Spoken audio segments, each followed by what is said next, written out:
So, number one, so the rules of factoring are on the back wall and posted in Google Classroom if you forget. So, what multiplies to give you 34 and adds together to give you 19? So, there's not too many things that multiply to give you 34. Of course, 1 and 34. What's 34 divided by 2?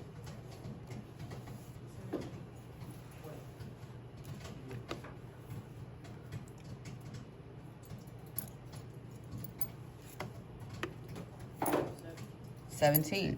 And so what's 2 plus 17? Is that 19? So x plus 2 and x plus 17. So as we talked about a little bit yesterday, we're going to set both of those equal to 0.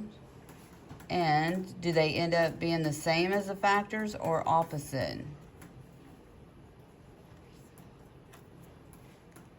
What's opposite of adding to? Subtracting. And the opposite of adding 17 is subtracting. So when we solve these, they end up being opposite of the factors. So our answer is -2 and -17. No parentheses. You will sometimes see it with set notation, which looks like the bird lips. So -2 and -17, because that's a set of numbers. But that's not something that you will type in. No, I did yesterday. Yeah, I posted it yesterday. That was the thing I wanted to see if I can. What multiplies to give you 6 and adds together to give you 7? 6 and 1. So, what kind of 6 and 1 is your answer going to be?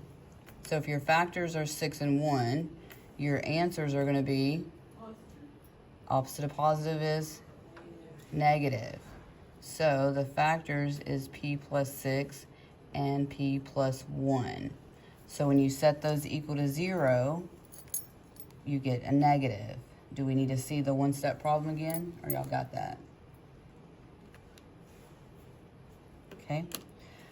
Number 3. So we have a coefficient in front. So now we're looking at type 3 on our factoring chart. So first thing you want to see, can you take 4 out of each of those? You can take 4 out of 16. Can you take 4 out of 15? No. So multiply. So 4 times 15 is 60. So what multiplies to give you 60 and adds together to give you 16?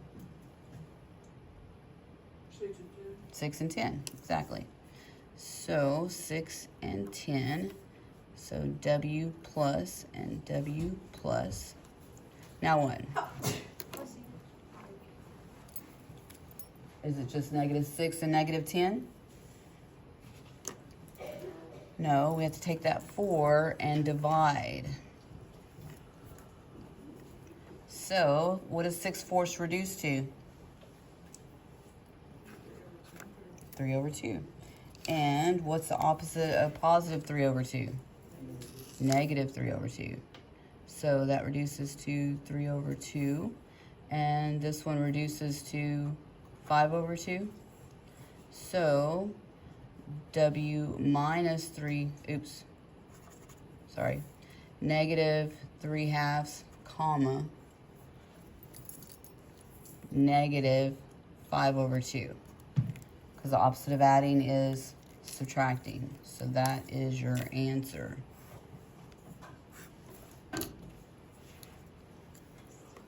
Can I find the answers in the calculator?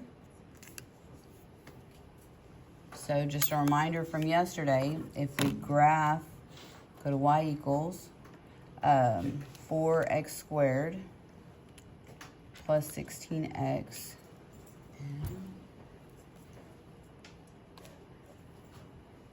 plus 15 graph, I can visually see that it is between -1 and -2, and then -2 to -3. So I can go to my table set, start at -1, and I can change the change. Instead of 1, I can do 0.1 and see if I get a 0. So it's the other direction. There's 1 0, so the -3/2 is also -1.5, which Get More Math will accept a perfect decimal. And then your other 0, keep going, is right there, -2.5. So you're looking for when y equals 0. It's just the x-intercept. That's your solutions. So if all else fails, if you're dealing with multiple choice, couldn't you find you can easily graph it and figure out which one's your answer. Okay, number 4. 8 and can 8 come out of those?